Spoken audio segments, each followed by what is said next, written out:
ये जो धान की फसल पर आप फुटाव देख रहे हैं, जोरदार हरियाली है और मोटे कल्ले देखने के लिए मिल रहे हैं। अब इतने स्वस्थ और जो मजबूत कल्ले हैं, इनसे जितने भी जो कल्ले प्लांट से निकले हैं ये सब बालियों में कन्वर्ट हो पाएंगे।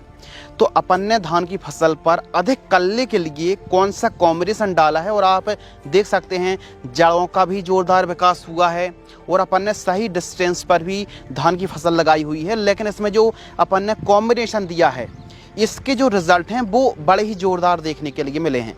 तो आप भी धान की फसल पर कल्लों की संख्या बढ़ाना चाहते हैं, यदि आपकी धान की फसल पर पीलापन खूब ज़्यादा है, चाल ग्रोथ रुकी हुई है, जड़ का विकास ठीक तरीके से नहीं हो पा रहा है, तो इसके लिए हम एक ऐसा जोरदार और सटीक धान की फसल पर कॉम्बिनेशन बताने वाले हैं जिसका खर्च आएगा प्रति एकड़ 1000 रुपये से लेकर के 1200 रुपये प्रति एकड़। इस कॉम्बो में अपन कौन कौन सी खादें ले रहे हैं, आइए विस्तार से समझते हैं। अपन इसमें ले रहे हैं यूरिया खाद 35 किलोग्राम लगभग। इसके साथ अपन ले रहे हैं ह्यूमिक एसिड अच्छी कंपनी का 1 किलोग्राम, जिंक सल्फेट 33% 5 किलोग्राम, सरसों की खली यदि पीलापन बहुत ज़्यादा है, हाइट ग्रोथ रुकी हुई है और फुटाव नहीं आ रहा है, तो सरसों की खली रामबाण इलाज आप कह सकते हैं, ब्रह्मास्त्र है अधिक फुटाव के लिए। आपको सरसों की खली लेना है लगभग 10 किलोग्राम के आसपास, प्रति एकड़ की दर से इस्तेमाल करें। और अवस्था क्या होनी चाहिए, 20 दिन से लेकर के 40 दिन के बीच में यदि आपकी धान की फसल है तो इस कॉम्बिनेशन का इस्तेमाल आपको ज़रूर करना चाहिए। तो ये तो बात हो गई कि अधिक पीलापन है, कमज़ोर ग्रोथ है, जड़ों का अच्छा विकास नहीं हो रहा है, तो यह कॉम्बिनेशन ज़ोरदार रिजल्ट दिखाएगा। लेकिन धान की फसल पर कल्ले अधिक आएँ तो 3-4 बातों का यदि आप ध्यान रखते हैं तो अधिक कल्ले आएंगे, और यदि 3-4 गलती करते हैं तो फिर जमाने भर की अच्छे से अच्छी खाद डालते रहना, रिजल्ट नहीं आएंगे। तो इसके लिए क्या ज़रूरी होता है धान की खेती करने के लिए, सही समय और स्वस्थ पौध रोपाई आपको करना बेहद ज़्यादा ज़रूरी है। सही समय पर यदि आप प्लांटेशन करते हैं और जो पौधशाला आप प्लांटेशन कर रहे हैं पौध की, तो यदि स्वस्थ है, हरी भरी है, एकदम बढ़िया टाइम की है, बहुत ज़्यादा टाइम नहीं हुआ है, तो उसकी ग्रोथ अच्छी देखने के लिए मिलती है। मौसम का बड़ा खेल है, यदि बरसात प्रॉपर हो रही है तो एक अलग ही फसल में चमक है, ग्रीननेस देखने के लिए मिलती है, जो कि इस साल काफ़ी बड़ी समस्या बनी हुई है, बरसात ठीक तरीके से हो नहीं पा रही है। दूसरा और तीसरा पॉइंट है दूरी। यदि आप बहुत ज़्यादा पास में सघनता में 3-3, 4-4 पौधे लगा देते हैं तो भी यह समस्या बनी रहेगी, पौधा सीधा बढ़ेगा, ज़्यादा फुटाव नहीं लेगा। आप जिंक, बोरॉन या फिर अलग अलग खादों का भी इस्तेमाल करेंगे तो कोई फायदा नहीं होगा। तो लाइन से लाइन की दूरी कम से कम 15 सेंटीमीटर और पौधे से पौधे की दूरी भी आप लगभग 15 सेंटीमीटर रखें। सघनता में प्लांटेशन बिल्कुल ना करें, ज़्यादा से ज़्यादा 2-2 पौधे की आप प्लांटेशन कर सकते हैं। इसके बाद सही समय पर यदि आप सही पोषक तत्व की पूर्ति करेंगे तो ही आपको रिजल्ट मिलेंगे। तो इन बातों का यदि आप नज़रअंदाज करते हैं, फॉलो नहीं करते हैं, तो फिर कोई मतलब नहीं है। और सही संतुलित यूरिया जिंक से भी आप अच्छे फुटाव ले सकते हैं। तो दूरी, समय, स्वस्थ नर्सरी और जो बीमारी आती है इनको नियंत्रित करना बहुत ज़्यादा ज़रूरी है।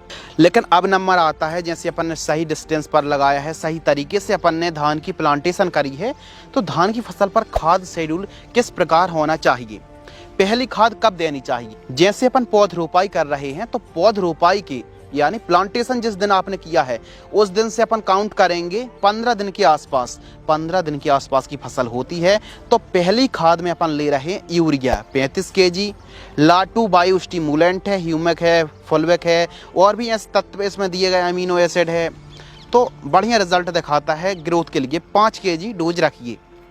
लाटू नहीं है तो सागरी का आप ले सकते हैं, बायोवीटा दानेदार ले सकते हैं, रैली गोल्ड ले सकते हैं, तो यह बढ़िया काम करते हैं। सल्फर 5 kg और दानेदार कीटनाशक यदि तना छिदक की समस्या है तो बर्टा को लगभग 2.5 kg प्रति एकड़, इसका इस्तेमाल आप पहली खाद में करें जब अपनी फसल 15 दिन के आसपास की हुई हो। कितना खर्च आएगा, 1200 रुपये प्रति एकड़। दूसरी खाद में क्या दें, जब अपनी फसल 25 से 30 दिन के आसपास की होती है तो यूरिया लेना है 45 किलोग्राम एक बैग। जिंक जरूर इस्तेमाल करनी दूसरी खाद पर। जिंक लेना 33% वाली 5 kg, मैग्नीशियम सल्फेट और फेरस सल्फेट इनको आप हल्के मत लीजिए। यूरिया के साथ जिंक, मैग्नीशियम और फेरस का जो कॉम्बिनेशन है यह रामबाण आप कह सकते हैं। केवल फुटाव नहीं निकलेंगे बल्कि स्वस्थ और बालियां में कन्वर्ट होंगे, अच्छे स्वस्थ आपको फुटाव देखने के लिए मिलेंगे। तो मैग्नीशियम 5 kg और फेरस सल्फेट 5 kg, इसका खर्च आएगा 1300 से 1400 रुपये प्रति एकड़। तीसरी खाद में जो तीसरा कॉम्बिनेशन अपना रहेगा 45 दिन के आसपास में, तो इस समय जब 45 दिन के आसपास की अपनी फसल है तो अपन को ऐसा कॉम्बिनेशन देना चाहिए जिससे दानों का भराव अच्छा हो। तो अपन को लेना है पोटास MOP 60% वाली 20 kg, 15 से 20 kg पोटास ज़रूर लीजिए। और दीमक की समस्या है, वाइट ग्रेप की समस्या भी यदि बनती है तो क्लोरपाइरीफास 50% EC 500 ml और यूरिया 35 kg और बोरॉन लगभग 250 ग्राम, इनको अच्छी तरीके से मिला करके प्रति एकड़ की दर से इस्तेमाल करें। 50 दिन तक आप इस्तेमाल कर सकते हैं और खर्च आएगा 1100 रुपये प्रति एकड़। यदि इन तीनों खादों को आप देते हैं तो अलग से ना तो सरसों की खली देने की आवश्यकता और भी जो अपन ने बात करी इनकी आवश्यकता नहीं है। लेकिन कमेंट आएंगे कि DAP अपन कब दें, तो खेत की मचाई में, खेत की तैयारी में, पौध रोपाई के समय अपन ज़्यादातर बेसल डोज में DAP खाद का इस्तेमाल करते हैं 35 किलोग्राम प्रति एकड़, उसी समय आपको इस्तेमाल करना चाहिए। यदि मान लो आपने DAP बेसल डोज के समय या फिर खेत की मचाई के समय इस्तेमाल नहीं किया है तो फिर आप पहली खाद में जहाँ अपन ने बात करी थी ना यूरिया, लाटू, सल्फर, बरटाकू की, तो वहाँ पर आप DAP भी मिला सकते 35 kg प्रति एकड़। इन बातों का ध्यान रखिए। फास्फोरस इस्तेमाल करना पड़ेगा, तब जाके जड़ों का विकास अच्छा होगा, फसल हरी भरी रहेगी, पैदावार बढ़ेगी। तो इन बातों को आप ध्यान रखें।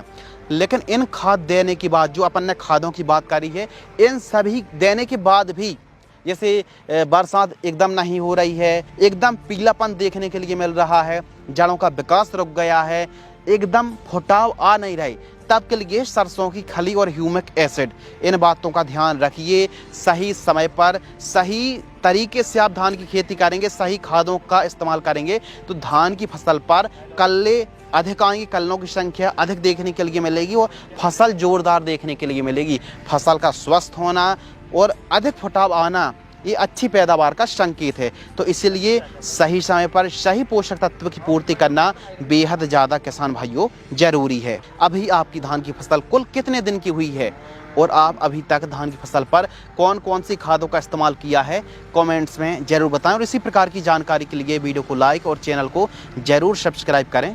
धन्यवाद।